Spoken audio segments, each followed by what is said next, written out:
Lord's Supper. Ito po isa sa mahalagang programa na mahalagang gawain na binigyan ng Panginoon sa kanyang church. At talagang kanya pong pinagpili. Punan ng Panginoon na ikaw ay saved na, kailangan mo ng baptism, at kung ikaw naman baptist na, at member ka ng Calvary, mahalaga sa iyo na mag-partake ka ng Lord's Supper. Now, let's look into this book, Romans chapter 4. Akal po ng Roma, kapitulo 4. Romans chapter 4.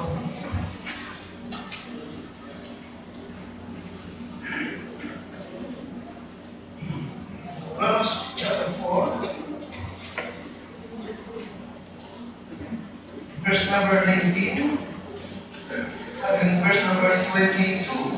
Romans chapter 4, verse number 19, and verse number 22.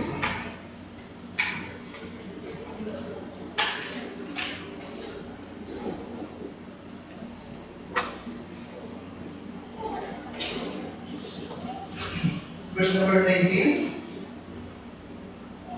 Sabay niyo po ako, and being not weak in faith, he considered not his own body now dead, when he was about 100 years old, neither yet the deadness of Sarah's womb. He staggered not at the promise of God through unbelief, but was strong in faith. Guhitan po niyo, at yun ang ating title, but was strong in faith, giving glory to God. 21, like that, and being fully persuaded that what he had promised, he was able also to perform, and therefore it was imputed to him for righteousness. Now, ito po ay si Abraham, na kaibigan ng Diyos. Na pinangakuha ng Panginoon na siya ay magiging ama ng mga bansa. At itong pangako ito ay binanggit ng Diyos sa kanya na siya po ay 100 taon na. Oo, pero ganun pa man, the Bible says, hindi siya nag-alinlangan sa Diyos. Dahil dito, at ang 22, it was imputed to him for what? Righteousness. Yes, but was strong in faith. Dahil ng Diyos, salamat sa iyo sa ganito ito. Dahil ng Diyos, sabi naman, sa iyo ko po ipinagkakarubilin ang panambahan ito. At higit sa lahat, my Lord, ang aming pong pagdaraos ng iyong Lord Supper. Panginoon, pagpapalain mo po kami, gawin niyo po ako, mangusap ka dahil ng Diyos sa iyong mga anak. At ngayong gabi, dalagang po at patuloy ko inihiling na ito po'y mabigyan namin po ng kalangalan, kapulihan, kadakilaan, at kalawalatian, maibagyan namin po sa iyo. Itidapin na namin sa pangalan po ng Panginoon Jesus. Amen. Now, sa buhay ng Abraham, ay nakikita mo yung kahalagahan ng pananampalataya. At kakabisado natin yung katotohanan na kung walang pananampalataya ay imposibleng maging kalugod-lugod ka sa Diyos. Amen? Amen? Yes, faith is critical. Critical to successfully serving and worshiping God. Hindi mo siya mapaglilingkuran at masamba successfully kung wala kang palataya. And to live by faith, ganun din. Okay? Because to live by faith means you must stay strong in faith. Kasi paano ka magiging successful sa paglilingkod, sa pagsamba, at pagkakabong mamuhay ka by faith kung ang iyong pananampalataya ng malaywan? Mahina. Di ba kami? Amen? Ano nga yung aking pinatuhitan sa iyo tungkol kay Abraham? Bagaman 100 taon na, anong klaseng pananampalataya meron siya? Verse 20, anong klase? Okay, strong. Okay? Sa kabila ng 100 years old na,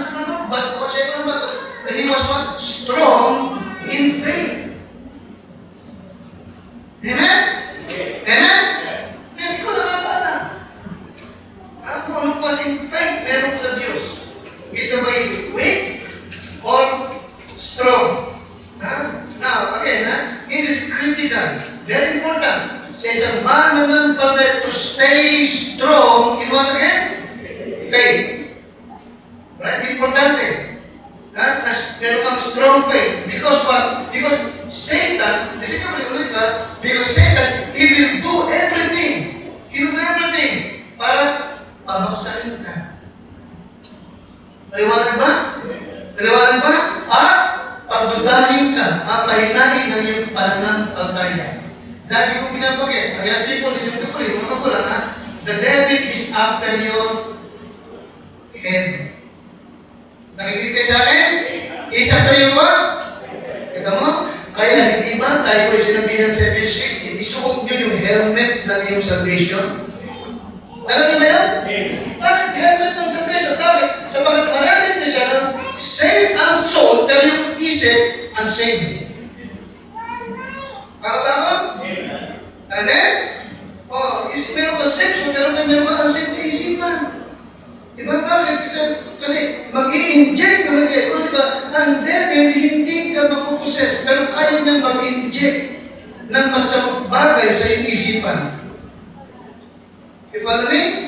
And as and don't forget, kung ano ang iniisip mo, ganun ka.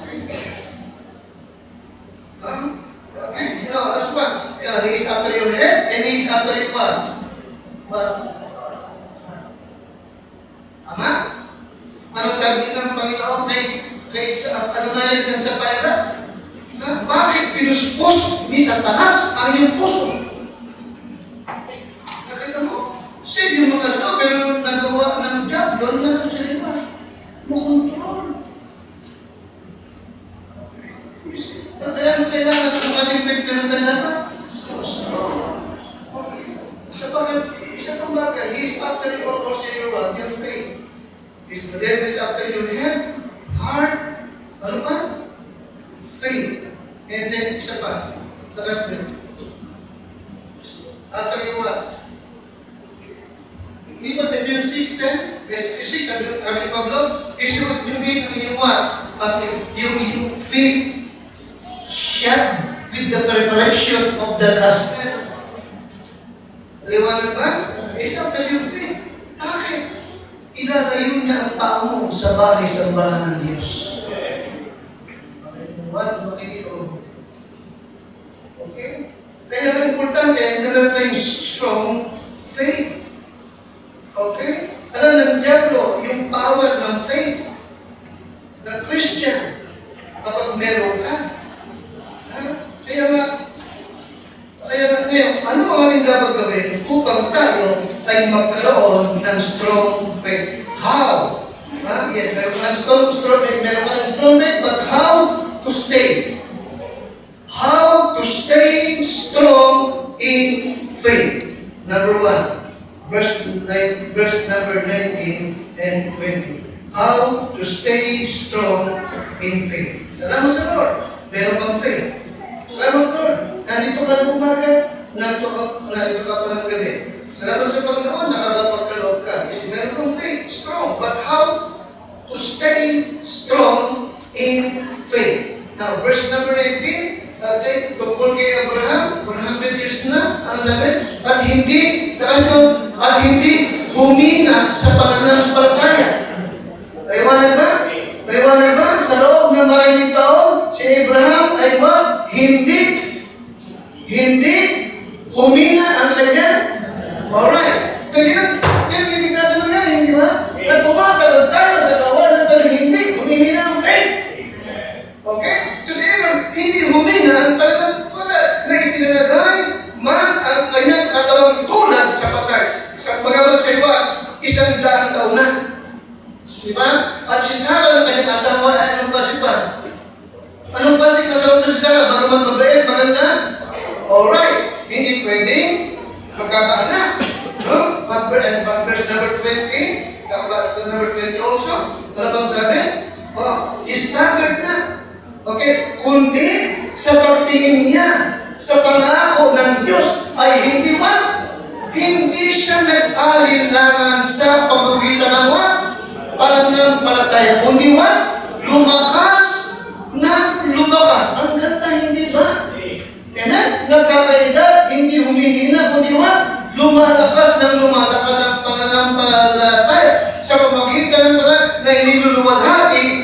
Diyos, bagamat 100 na.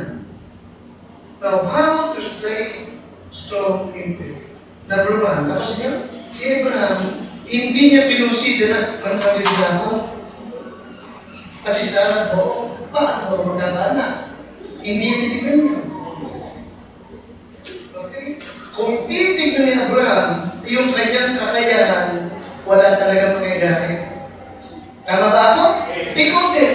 Kung ang titignan mo, yung ability mo to serve God, to worship God, to give to God, to serve God, wala kang gagawa.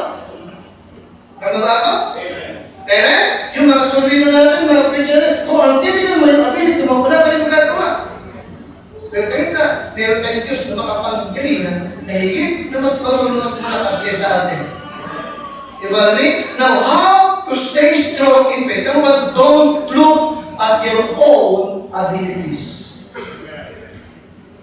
Ano number one? To stay strong in faith, anong kailangan?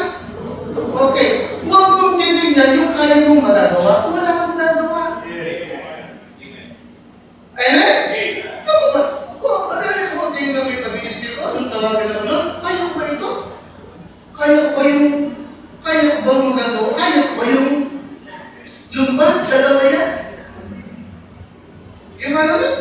Amen? Kaya ko ba kayo? Mas magagaling kayo kayo sa akin. Biro lang. Tama, di ba? Amen? Kung si Abraham ang kanyang tinignan, yung kanyang edad, okay? At yung kanyang asawa, talagang walang mangyayari. Hindi ka? Pero sino ang kanyang tinignan? Yung pangako ng Diyos, yun ang kanyang pinanawagan. Okay? Yes, Christian, don't look in your own abilities. Okay? Habang, Baraton, di ba? Iyon yung kami, kakausap ko yung Pastor Gideon, yung nakabarong na blue, ay Pastor Baraton. Small Pastor sa Baraton eh. At saka si namin, Pastor pala, nag-mission siya sa isang lugar doon sa Mahuban. At-mission siya.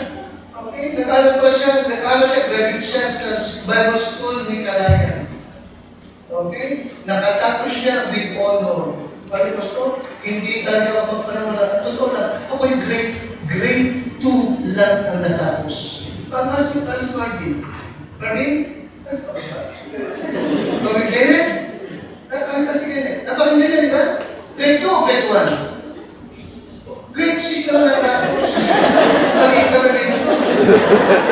Grade 6 lang natapos. Hindi siya makapaniwala. Diba? Naligtas siya sapagkat yung kanyang amo, siya po'y hardinero ng amo niya. Na backslider na Baptist. Nagkaproblema ng mabigat sa trabaho, kaya naisipang maghanap ng church. At natagpuan yung church ni Father Poliente. Isinama yung candler, nakinig, hindi natindihan. Pero ba nahuli, bumalik, naligtas. Amen? Amen? At nag-aral sa Bible kung sa gastuhan lamang niya na makapagturo kahit ni Poliente. Iyan naman yung bastos siya, gusto rin yung matuto kasi grade 6 lang natapos. Bopol pa rin siya. Amen? Iyan yung sumagtaban ng ulit. Hindi siya makapaniwala, ako nag-graduate, yung iba hindi. Ito mga nakatapos sa siguro ko hindi. Nakatayo kayo? Amen? Kung ang kayong tingnan, yung kanyang bilis, wala siya talagang marunong. Ikaw din tayo ulit. Doon, kung ibig mong magkaroon ka ng strong faith, at manatili kang meron kang faith na lumalakas, anong kailangan ng rumah? Doon ko katiwa? Doon ko katiwa kung nabilities. Amen? Ganito lang tayo, pero kahit maraming pinagpunta. Maraming tayo napili. Pero hindi naman mayaman ang ating mga miyembro. Tama ba ako? Hindi sila mayaman, kundi ano nga sabi? Hindi mayaman, kundi maya.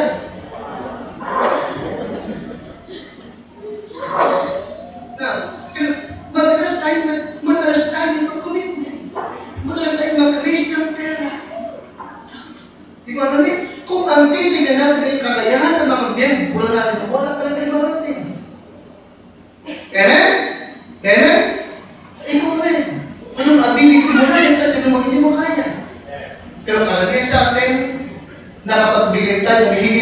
sa ating inaakala. By faith. Amen, Christian? Amen? Kaya nga, how to stay strong in faith. Number one, don't look at your own what? Don't look at your abilities. Lagi mong sabihin, Lord, without you, I can do nothing. Amen? Kung wala ka, Panginoon, wala akong magagawa. Pero magagawa ko ang lahat kay Kristo na nagpapalakas sa akin. Secondly, that is verse number 16. Okay, ha? Romans chapter 4 and verse number 16. Okay, hindi na kayo? Now, therefore, it is a faith that it might be by grace. Okay. Or number 17. 17. As it is written, I have made thee a father of many nations. Alright? Ito yung sinabi ng Diyos kay Abraham. Okay? Ito po yung makikita sa Genesis chapter 17, matapos siyang tawag, yun ang Diyos, Abraham, get out of thy country and of thy kindred. Remember that? Iumalis kita sa oon. Iiwan mo yung mga kamag-anak mo. At gagawin kita mga bansa. I will make of thee a father of many nations. Chapter 17 yun. Alright? But then, mga kapatid, lumipas ang merong 50 taon. Nakikinig ba ka sa akin? Lumipas ang merong 50 taon. Wala pa rin siya anak. Nakikinig ka sa akin? Wala pa rin siya anak. At si Sarah, hindi pa rin nagbubuntis. Are you listening? Pero sa kabila ng mahabang panahon na hindi pa nangyayari yung ipinangako ng Diyos sa kanya, wala kang makikita na nanghihina ang kanyang pananampalataya. Kundi bakos ang sabi ng Bible, lalo pang lumalakas at lumalakas. Liwanag ba? Ngayon. Isipin pa, hindi pa ba? Ikaw ba ngayong gabi? May mga bagay ka bang hiningi sa Panginoon? Ha? Idinaing sa Kanya? Ha? Itinawag sa Kanya? Na hindi pa dumarating, hindi pa sinasagot? Anong klaseng faith ang nangyari sa inyo? Nanghihina ka ba? Nag-alilangan ka ba? Na wala ba yung tiwala mo? Isipin siya, si Abraham, pinangako at lumipas ang mahabang taon, wala pang nangyayari. But again, hindi nag-alilangan, bagos lalong lumalakas yung kanyang pananampalataya. Paliwanag ba? Now, let me say, how to stay strong in faith. Number 2, don't let time pass steal your faith. Huwag mong hayaan na nakawin ng panahon. Okay? Huwag mong hayaan na nakawin ng lumilipas na panahon ang iyong pananampalataya. Paliwanag ba? Hindi sapagkat wala pang nangyayari. Hindi sapagkat wala pang kasagutan ay kinalimutan ka ng Panginoon. Are you with me?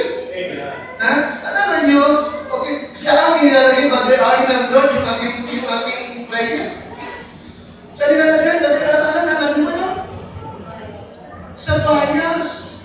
At yung ating prayer, according to Revelation is what? Mabagong sabiyo sa Diyos. Ano yun? Lagi yung binibisita. Nakahulog ka na, alam na Diyos kung kailan ang the best time na ibigay sa iyo ang iyong kahilingan. Okay, kaya upang tayo magkaroon ng strong faith, anong kailangan mangyari? Don't let time fast steal your faith.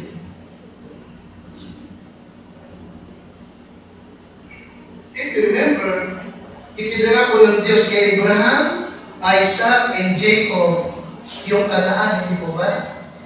Pero nasagdak silang lahat sa Egypt. Ilang taon sa Egypt ang Israel? 300?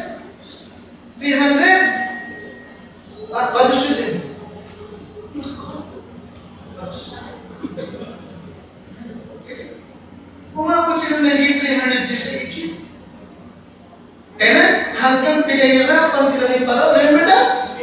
Tama? Amen? Akala tuloy ng Israel ay nakalimutan na sila ng Panginoon. Kaya nung nagpakita ang Diyos kay Moses, anong pangalan ang sinabi Diyos kay Moses? Moses, I am that I am.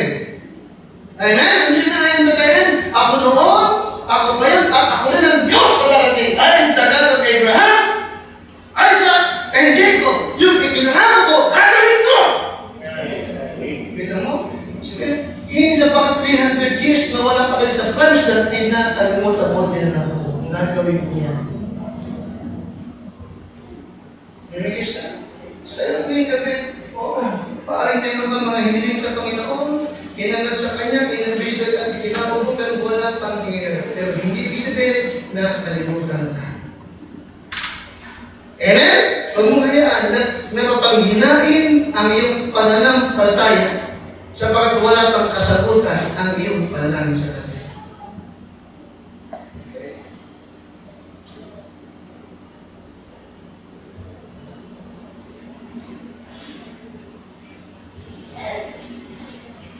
Hindi sabi natin, ang tagal naman. Amen? Wala pa. Ang tagal naman. Alam mo, hindi naman puti.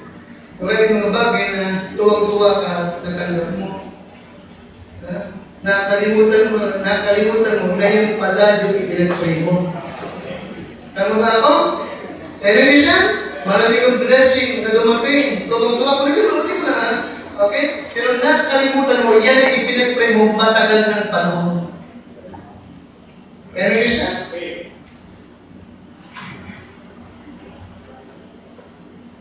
Hindi ko kalimutan na nagsurrender ako sa ng buhay sa Lord, wala akong yaman.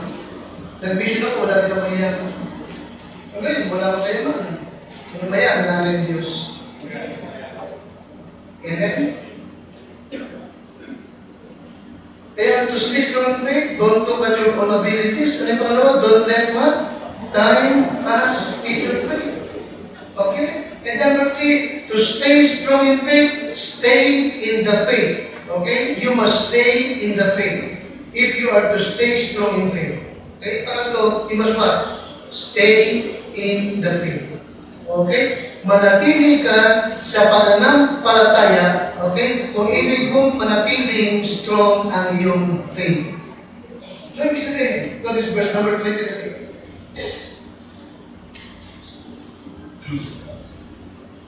Number 23, kayo lahat?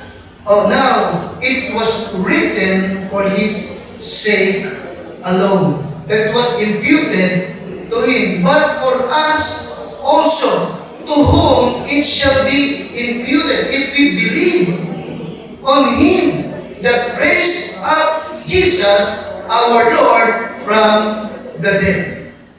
Okay, meron pa tayo talaga, 23-24? Okay, naman si Satan, it was written for His sake. Walang iba kundi itong kanyang salita. Okay?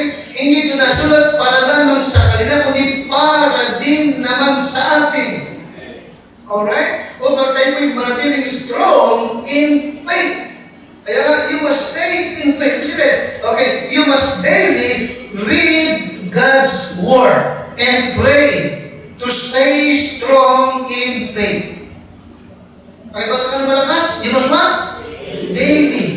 Araw-araw mong babasahin ang mga salita ng Diyos. At araw-araw kang mananalangin upang manatiling ang what? Manatiling ang what? Strong in faith. Kaya nga, to stay strong in faith, you must stay in the faith. Okay?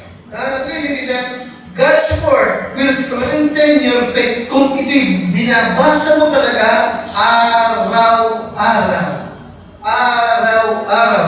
Every day, you don't, okay, because every day, you don't read God's Word is a day your faith is what? Weakened.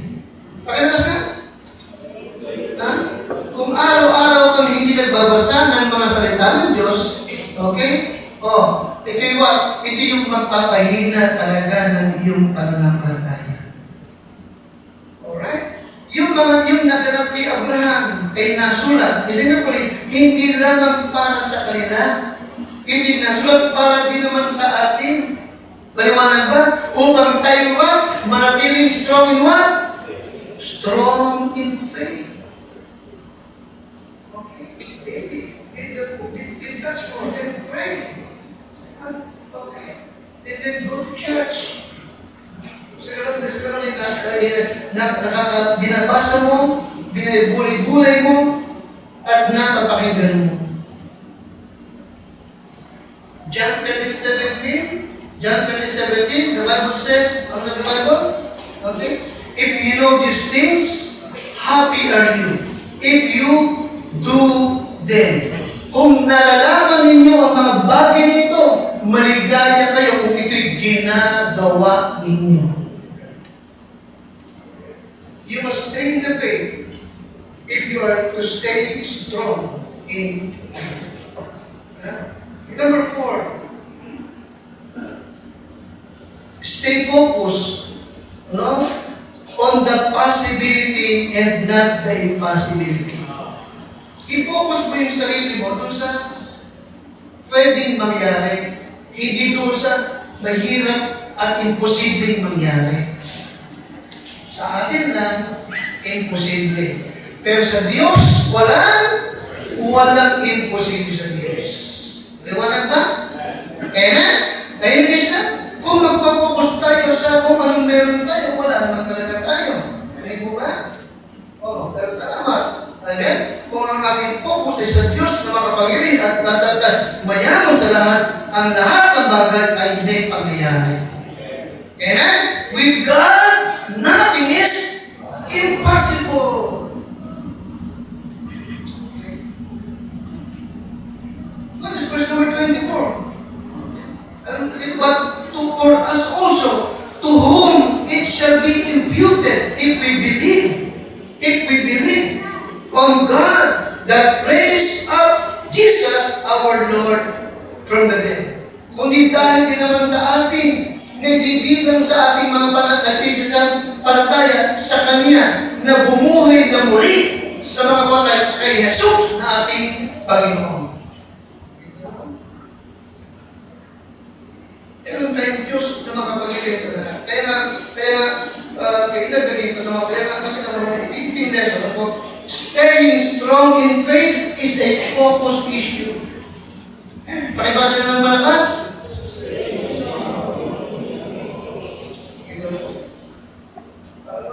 Kapag lagi ka nakafocus sa sarili mo, ano makikita mo?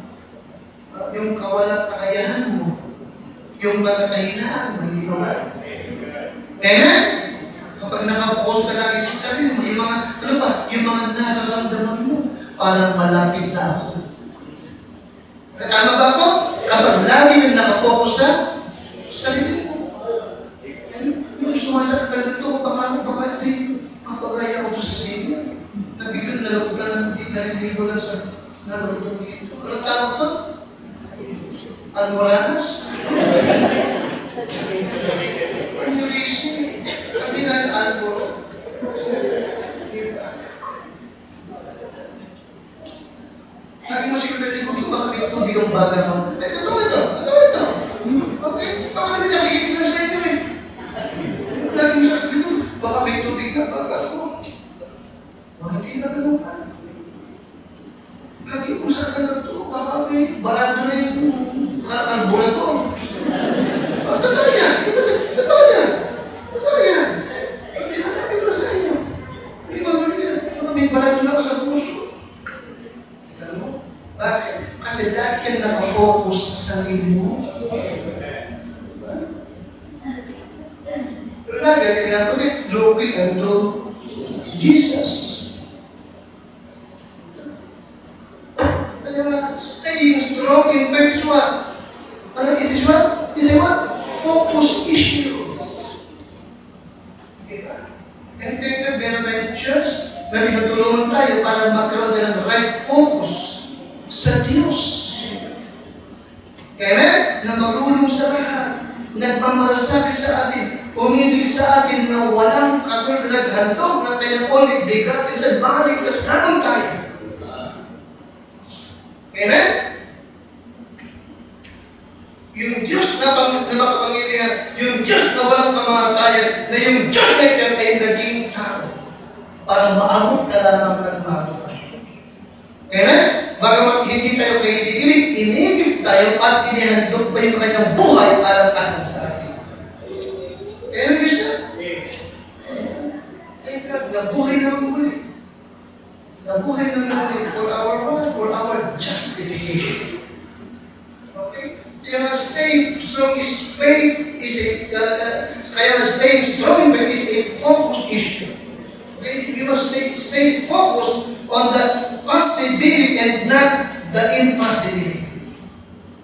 Okay? Amen? Timing Israel, kung bakit ang Diyos ay nagalit sa kanila. Sa tuwing ng sila bibigyan ng Diyos ng pagpapala, binigyan nagutom, ano sabi ng Israel? Kay God, kaya ba ng Diyos na magbigay sa atin ng biging dito? Nagpinauna ng tinapay. Tinapay na, kay God, kaya ng Diyos na magbigay sa atin ng karne? Hindi ba pinauna na ng pugo? Pagkanda, dali ba, kaya ng Diyos, kaya ng Diyos. Pagkanong kita, ano bang hindi kaya ng Diyos? Kaya nyo siya? Staying strong in faith is a what? Focus issue. Ngayon, sino ang dapat nating maging focus to stay strong in faith? Sino dapat? Ang ating Diyos at ang kanyang mga pangako na hindi nagbabago. Okay? Huwag mong pagdadaan ang kanyang pag-ibig sa iyo. Namatay siya para sa iyo. Ayan? At huwag mong pagdadaan ang kanyang power to convert, to save, and to supply sa ating pangailangan sa pag-achieve na buhay din muli for our justification.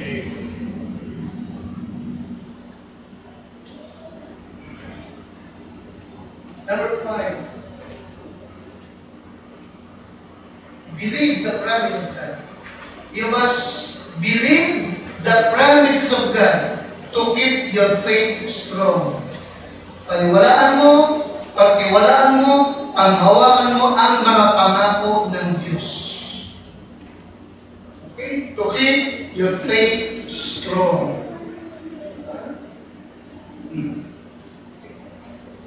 Nasa Upanina yung chapter 17, kaalis lang nila Egypt. Sa verse 16, pinagtinawag ng Diyos, palabas ng Egypt. Verse 17, ibinigay yung pangako. Gumilang na mahabang panahon. Pero siya po lang hindi na kailangan. Bakit? Sapagkat kanyang pinanghawakan yung ipinangako ng Diyos sa kanya. This verse number 21. Alright? Dito, bumilang na ng 50 taon. Patuloy sa number 21, pakalakas na, Tagalog. At lubos na namin na ang Diyos na nangako ay may kapangyarihan makagawa mo. You see? But yun yung sa October's verse of 17th Bible, verse number 21. Anong ginamit sa ta? And being what? And being fully persuaded. Katulad sa lahat, I am persuaded that God is able to keep. And being fully persuaded that what He had promised, He was able also to perform. Nakita niyo? Kaya makita mo, sa paanong paraan na nanatili yung faith ni Abraham, tumatanda, umabot ng 100 but strong in faith, at lumalakas yung kanyang faith. Ito ang nila, lubos ang kanyang pananalig sa pangako ng Diyos. Amen niyo siya? Amen? Okay. Nakalimutan ko lang. Ilan ang pangako ng Diyos na nasulat dito? Ilan? Mahigit 3,000 ang mga pangako ng Diyos sa Kristiyano. Pero wala pa kahit islon na nagmintis. Amen? Lahat na nila pangako niya. Amin siya. Kaya nga, to stay strong in faith, ang kailangan, you must what? Believe what? The promises of God. Panaligan mo, patiwalaan mo ang mga pangako ng Diyos. Okay? In Titus chapter 1, verse number 2, in hope of eternal life, na ipinangako ng Diyos na hindi makapagsisinungaling buhat pa ng panahon na pasimulan. Kaya nga siya, minsan nabagin ko hindi mo pagsisisihan na nagtiwala ka sa pangako ng Diyos. Hindi mo yung pagsisisihan. Okay? And lastly, believe in the power of God. Alright? Believe in the power of God to stay strong in faith. Alalimin mo, pagkiwalaan mo ang kapangyarihan ng Diyos. Amen siya? Can you imagine? Pagkalipas ng ilang pagtaon, nagbuntis si Sarah. Amen? Nanganak. Okay? Nakisang lalaki na kangalan Isaac. And after that, Jacob and Esau. And after that, mula kay Jacob na Apo na sa, Apo na ni Abraham. Lumabas yung 12 tribo ng Israel. Amen? At mula sa 12 tribo, okay, nasulputan na pakaraming hari. Are you with me? And basically, until now, yung Israel, buhay na buhay pa. Amen? Very powerful na bansa. Bagamat napakaliit, walang bansang nagtagumpay laban sa bansang Israel. Amen? Kaya nga, to stay strong in faith, anong kailangan? Believe in what? Believe in what? Takas in the power of God. Amen, Christian? Amen?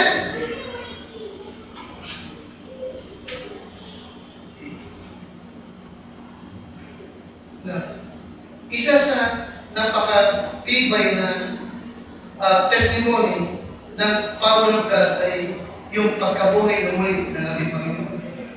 3 araw siya patay, but in 3 days, nabuhay siya muli. Amen? Very powerful. Okay? Dahil sa kanyang resurrection, isang kapri, tayo ay nakalaya sa parusa ng kasalanan. Amen?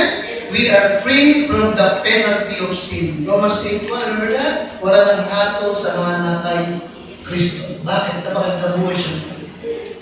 Alright? Ano ba? We are free also from the power of sin.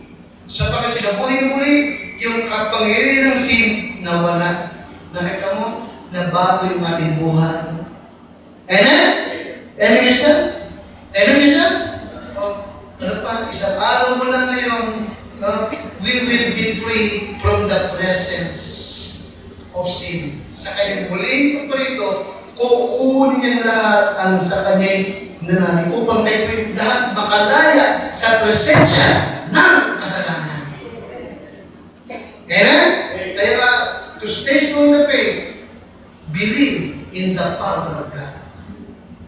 Amen? Na siya nagbuhat na siya bumuhay na muli sa ating Panginoon mula sa mga patay. Na siya sa ating ligtas at bumago ng ating buhay. Ito na siya. Ating alalahanin sa ating kapunan yung kamatayan ng ating Panginoon Kristo. Na kung hindi dahil sa kanyang kamatayan, hindi tayo nagkaroon ng katutusan. Amen? In 1 Corinthians chapter 11, sabi ni Pablo, sapagkat tinanggap ko sa Panginoon ang ibinibig ko na ang Panginoon nang gawin siya ipagkalo ay dumampot ng tinapay. Okay? Now, let me remind you, Christian, itong tinapay nito na ating mamayang ipaparte ay lumalarawan ng kayang katawang nabugbog at nasugatan. Amen? Nabugbog at nasugatan dahil sa ating mga kasalanan.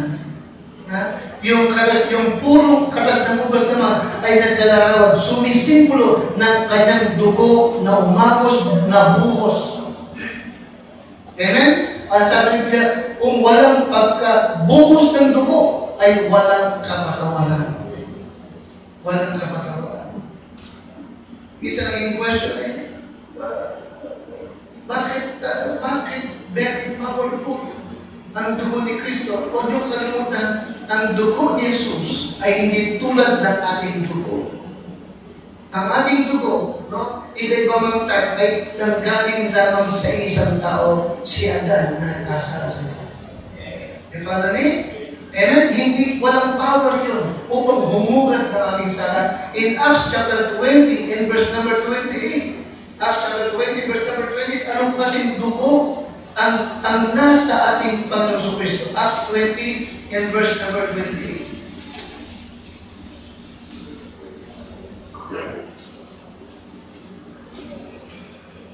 Acts 20, verse number 28. Tayo ka po lahat. Take heed, therefore, unto yourselves, and to all the flock over the which the Holy Ghost hath made you overseers, to feed the church of God, which He hath purchased with His own blood. Anong klaseng dugo ang nasa ating Panginoon? Dugo ng Diyos. You follow me? Amen? Amen? Okay. Ang dugong nasa kay Kristo ay hindi dugo ng tao, hindi dugong galing kay kundi dugo ng Diyos. Okay? Kaya tinawag ito sa 1 Peter chapter 1, ito ay mga precious, mahalagang dugo. And because without the shedding of blood, there is no remission. Kaya nga, salamat sa Diyos, salamat sa ating Panginoon Kristo, na sa atin ay umibig at naghandog pa ng buhay alang-alang sa atin. And tonight, ibig niya, alalahanin natin siya. Amen? Ating alalahanin, yung kanyang katawang nabubungan na sugatan at yung kanyang dugo na siyang naging katubusan ng ating mga kasalanan. Kaya ito mo yung lahat.